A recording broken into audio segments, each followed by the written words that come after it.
సీరియల్లో సినిమాలో నటించాలనుకుంటున్నారా? అయితే వెంటనే మా యాక్టింగ్ స్కూల్లో జాయిన్ అవ్వండి. అమ్మ నమస్తే అమ్మ. నమస్తే. అమ్మ కొన్ని వీడియోస్ చూస్తే అంటే చాలా విచిత్రంగా అనిపిస్తుంది అమ్మ. స్కూల్ వాష్రూమ్ లో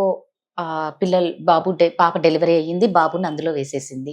లేకపోతే హాస్టల్స్ లో డెలివరీ అయ్యింది, కాలేజెస్ లో వాష్రూమ్లలో. అసలు ఏంటమ్మా నాకు అర్థం కాలే. పిల్లలు అక్కడ దాకా వచ్చేది ఇంట్లో పేరెంట్స్ కి తెలీదా?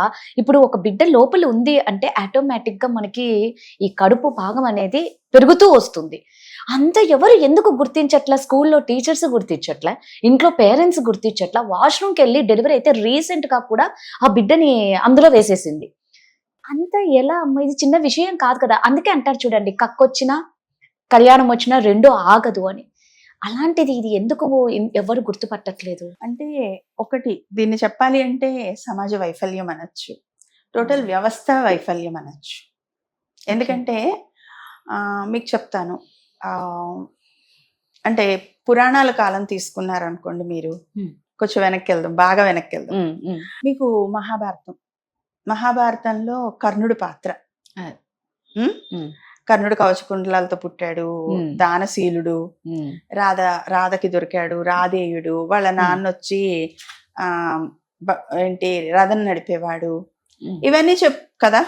కర్ణుడు అనగానే మన వాళ్ళు కర్ణుడిని ఎలా కోట్ చేస్తారు? ఆహాహా ఏమిరా దానకర్ణుడు లాగా, దానవీర సూర కర్ణ అంటారు. సో మీ కర్ణుడు పుట్టుక గురించి ఆలోచిస్తే మరి సూరసేనుడు అని చెప్పి ఆయన దగ్గర నుంచి పృథా అనే పాపని ఈయన కుంతిభోజుడు పెంచుకోవడానికి తీసుకుంటాడు. అయితే మామూలుగా పాత రోజుల్లో ఇలాగా మనకి అతిథి దేవోభవ, మాతృదేవోభవ, పితృదేవోభవ, అతిథి దేవోభవ, ఇలా అతిథులు వస్తే బాగా ముఖ్యమైన అతిథులకి వీళ్ళ సొంత పిల్లలతో కూడా చేయించేవారు సేవలు. అక్కడ దూర్వాస మహాముని వస్తాడు. దూర్వాసుడు అంటే తెలుసు మీకు. దూర్వాసుడు అంటే ఇప్పుడు కూడా కోట్ చేస్తూ ఉంటారు చూడు, ఏంట్రా ముక్కు మీద కోపం దూర్వాసుడుగా అంటారు కదా. ఆ మహా ఋషి వస్తున్నాడు అంటే ఈయన కుంతిభోజుడు ఏం చేస్తాడు, ఈ అమ్మాయిని ఆయన సేవకి వినియోగిస్తాడు. అంటే వారికి అవసరం ఉన్నప్పుడు పండ్లు ఫలాలు అందించడం, ఇవన్నీ అన్నమాట. ఇలా కొన్ని రోజులు ఆయన నుండి వెళ్ళిన తర్వాత ఈ అమ్మాయి సేవకి ఆయన చాలా ముచ్చట పడతాడు. చిన్నపిల్లవైనా చాలా బాగా సేవ చేసావమ్మా అని చెప్తాడు. నీకు ఓ వరం ఇస్తాను, నువ్వు ఎవరిని చూసి కోరుకుంటావో వాళ్ళ ద్వారా పిల్లలు పుడతారు అని చెప్తాడు. అంటే అది తర్వాత నిజంగానే వరంగా ముందుకెళ్తే వరంగా అయ్యుండొచ్చు. కానీ ఇక్కడ ఏమైంది, చిన్నతనం కదా, అమ్మాయి సూర్యుడిని చూసి అలా బిడ్డ కావాలని కోరుకుంది. అనేసరికి బిడ్డ కవచకుండలాలతోటి కర్ణుడు పుట్టాడు. అమ్మాయికి ఈ టెన్షన్ ఏం చేయాలో అర్థం కాదు. మరి రాజకుమార్తె, ఇది అంతటి రాజకుమార్తె కూడా చెప్పలేదు తండ్రికి, ఏం చేయాలో తెలీదు. చేతిలో చూస్తే బిడ్డ, తనకు పెళ్లి కాలేదు. ఇవన్నీ మరి ఏం చేసింది, వెంటనే ఒక పెట్టెలో పెట్టి ఆ పక్కన నదిలో వదిలేసింది. అప్పటి రోజుల్లో నదులు బాగున్నాయి, లేకపోతే ప్రవహిస్తున్నాయి. ఆ పెట్టి అవతల రాధ అనే ఆవిడకి దొరికింది, వాళ్ళకి పిల్లలు లేరు, వాళ్ళు పెంచుకున్నారు. ఇదంతా ఓకే గుడ్. కానీ ఇప్పుడు చూస్తే ఎర్లీ ప్యూబర్టీ పిల్లలకి. రెండోది, పిల్లలకి కొంతమంది పాన్ చూపిస్తారు, అంటే పుస్తకాలు పేపర్ చూపిస్తారు. అలా పిల్లలకి ఏమవుతుందంటే వాళ్ళకి అర్థం కాదు, వాళ్ళకి తెలియదు. ఎందుకు తెలియదు అంటే సైకాలజీలో మనకి ఈ ఫ్రాంటియర్ లోబ్ అనేది 18 ఏళ్ళ వయసు వచ్చేదాకా పూర్తి గ్రోత్ రాదు. విచక్షణ అంటాం చూడండి, ఆ విచక్షణ రాదనమాట. అందుకే మీకు 18 ఏళ్ళకి లైసెన్సు, 18 ఏళ్ళకి ఓటు హక్కు, ఆడపిల్ల అయితే 18 ఏళ్ళకి పెళ్లి అని చెప్పారు. అందుకే చిన్నపిల్లలకి మా వాడికి డ్రైవింగ్ వచ్చు అన్నా కూడా మనము ఇవ్వకూడదు బండి.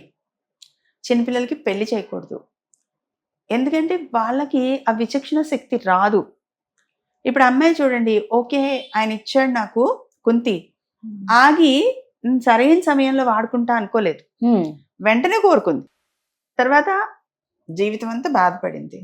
వదిలిపెట్టాను పిల్లోడిని వదిలిపెట్టాను అని తెలిసిన తర్వాత ఇంకా బాధపడింది. ఇప్పుడు జనరేషన్ ఏమవుతుందంటే వాళ్ళ లాభం కోసం చూసే వాళ్ళు ఉన్నారు వయసుతో సంబంధం లేకుండా.